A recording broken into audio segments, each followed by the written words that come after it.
All right, so we're going to look at how to remove and reinstall a fuel tank on one of these Cadet zero turns.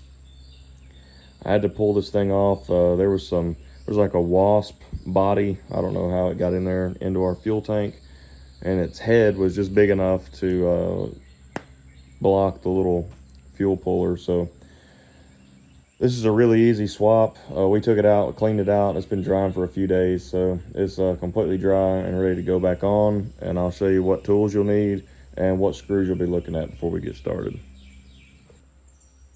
Okay, so everything you're looking at here is all you'll need. This is actually I don't know if it's supposed to be a T90, but you got a star bit here, screw. And I had a T90. It was just the biggest star bit I could find in my kit. You got 3 10mm and you got 2 7s. I only have one. I don't know where the other one went. They're kind of a pain to get out if you don't have like a magnetic tip that'll pull them. It may be attached to the plastic covering. And obviously 7mm. Well, I'm sorry, 8. I lied. It is an 8 and it's not a 7. 2 8mm screws. And I use this ratchet. If you've got one of those electric ratcheters or whatever they're called, can't think right now, it's early, sorry. You can use that just when you get over the wheel well and the tire. Space kind of gets cramped, so it's hard to get an impact or anything under there. You'll see what I'm talking about when we go to put this thing back on. Okay, so for your screw locations, this is where your star bit's gonna go, right here. Okay, these are all going to attach the plastic covering, housing, whatever you want to call it, over the fuel tank housing and all that stuff. So here's where your 8mm is gonna go. It's kind of just right behind the controls. I don't even know if you could call this a steering column. Okay, you got one here, and I believe your other one goes here. Okay, this is like all the way in the back. I'm just gonna put mine on this end because I've got the star bit up front. It's gonna hold that panel plenty. And then your 3 10s are just gonna go, you got one here on the back tire, one right under it, and this is the one that you'll either need a socket wrench or something for. And then the third here. And there may be a screw that goes on this back end, possibly. However, when I went to take all this off, there was only the 3 that you see here. So do with that as you will. These are pretty common looking screws. I'm sure you could find these at Home Depot if you really wanted to, make sure everything had a place. Okay, so this is how you're gonna want to place your tank.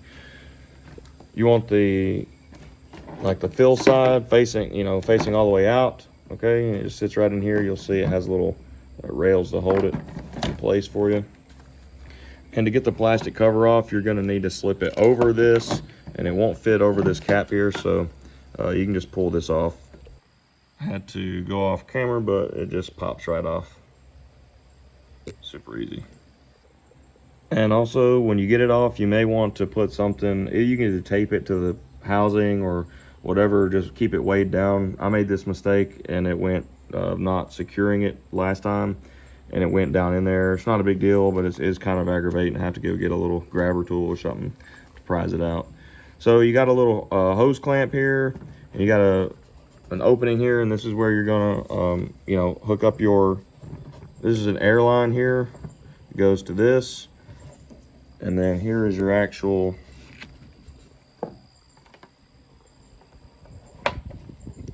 thingy-majig. Sorry, I'm illiterate, but this is what's pulling your fuel up and sending it to the thing that makes it go vroom vroom, and this is your airline. Okay, so I'm gonna go off camera and set these up. All right, here's what they look like hooked up. This one can kind of be a pain because there's a little smaller gasket that has to go in that little hole, and you kind of just got to crank her in there. There's no threads or screwing or anything like that. You just got to push it straight through. And once it's seated, like it's pretty good in there, so don't worry. And it can move back and forth. It's no big deal. Okay, so next we just slip the cover right over the top of it. I'm not even gonna try to explain that. You're all smart boys and girls. One thing that may give you some trouble is trying to move it around this. If you're kind of got it in park, you can move that forward and slide it in a lot easier. And now you'll start to see where our screw holes are lining up.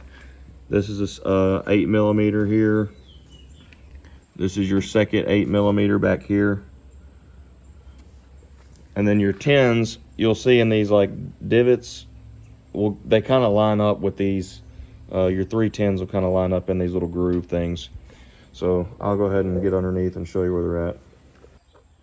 And I almost forgot to show this. When I was cleaning it up, I assume this is the part number. There maybe could have been a sticker here that's gone now. I really don't know. This is the only data I could pull from this.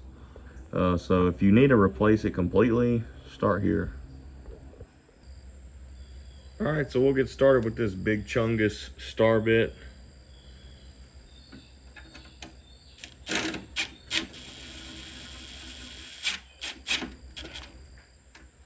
This is all just holding plastic, so no need to crank down on it. That's why I'm babying it. I mean, I've got an impact.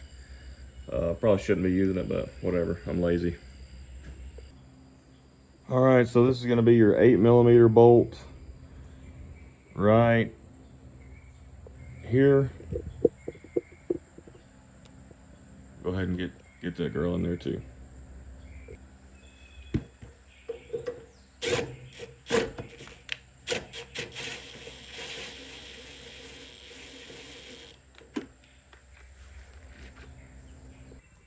Okay, so we're here at the rear of the mower. What I was saying earlier about there possibly being a 10mm that exists here, I don't think that's the case because the plastic is here and there's nothing over it, so it's not even holding anything. So if you only got 3, then I think you're in the right place. All right, let's get to it. So we're at the rear, we're right behind the back tire here. We've got one hole right here.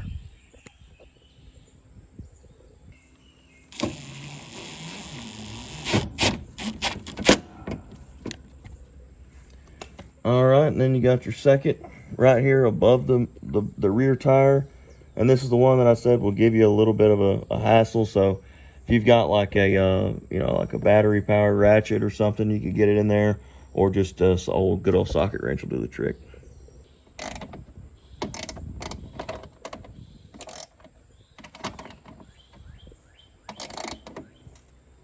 Like a glove.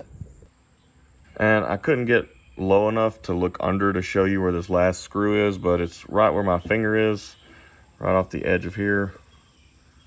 Just kind of right in line with the cup holder up here. And remember, you're just screwing this in to hold down plastic, so there's no need to crank this down into oblivion.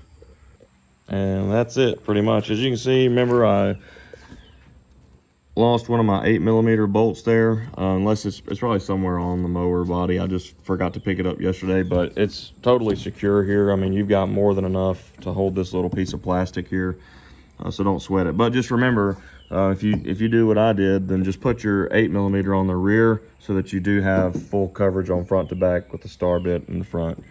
And that's it. This is pretty easy.